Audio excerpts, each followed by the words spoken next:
सनातन धर्म विरोध नहीं करता है।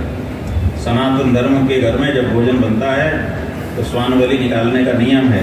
हमारे यहाँ कुत्ते के लिए निकाला जाता है श्वान बलि।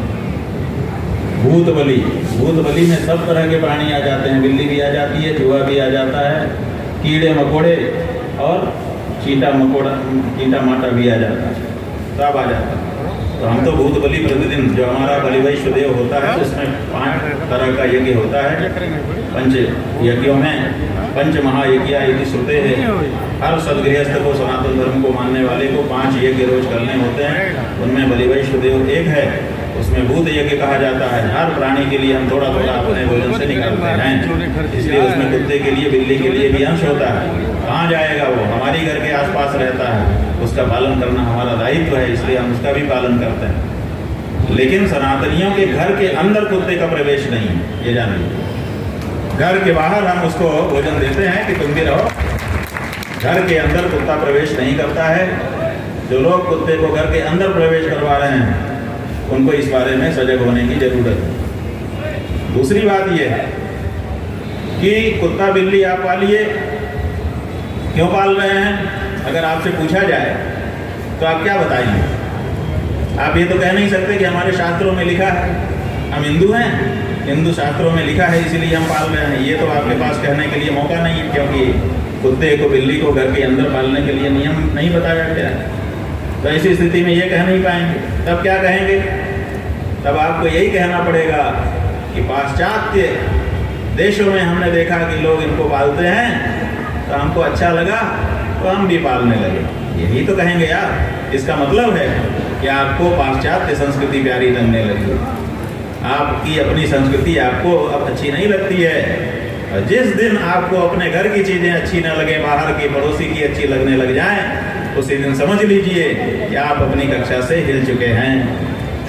अब आपका विनाश आरंभ हो चुका है। जब स्वगौरव, आत्मगौरव समाप्त हो जाए किसी व्यक्ति से, जो अपनी भाषा पे, अपनी भूषा पे, अपनी किसी भी चीज पर जब गौरव उसका खत्म होकर के पराये के ऊपर आने लगे, तो उसको समझना चाहिए कि अब मेरा विनाश शुरू हो गया। महाभारत में लिखा हुआ है, स्वान द्वेष्टि परान ऋणोति तम गौस त्यजति भारत। ये धरती सबको सह लेती है, लेकिन जो अपनी चीजों से द्वेष करता है और पराई चीजों से प्यार करने लग जाता है, ये धरती भी उसको छोड़ देती है, उसको स्वीकार नहीं करती है। सर्वम सहा है वसुमती क्षमा इसका गुण है, लेकिन ये भी उन व्यक्तियों को क्षमा नहीं करती जो अपनी चीजों से द्वेष और दूसरी की चीजों से प्रेम करते हैं। तो इस बारे में आपको सजग होने की आवश्यकता है। जहाँ तक गौ की बात है, तो गौ की बात तो वेदों में लिखी है, गौ की बात तो पुराणों में लिखी है, गौ की बात तो हमारे एक एक इतिहास पुरुष के जीवन में लिखी है। जहाँ देखेंगे वहीं। और गाय ही तो है पूरे विश्व में जिसका मलमूत्र तक पवित्र माना गया है, और इतना पवित्र कि किसी अपवित्र चीज को उसके साथ कर दिया जाए तो उसको भी पवित्र कर देता है। और कोई है? तो जब इतनी शुद्ध पवित्र वस्तु हमारे पास है जो हमको पवित्र बना देती है, तो फिर उसका सेवन हम क्यों ना करें? इसलिए शुद्ध देशी हमारी जो गौ माता हैं, उनकी सेवा करने से हमको लाभ है। अभी यहाँ पर दधीची ऋषि का नाम लिया गया। हम ये प्रश्न पूछते हैं कि आप बताइए कि दधीची ऋषि की ही हड्डी क्यों ली गई थी? आखिर बहुत सारे ऋषि मुनि थे, किसी की भी हड्डी ले ली जाती है। दधीची की हड्डी क्यों ली गई?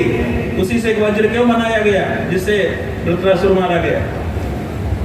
तो उसका उत्तर यह है कि दधीची ऋषि ही थे जो जन्म से लेकर प्रतिदिन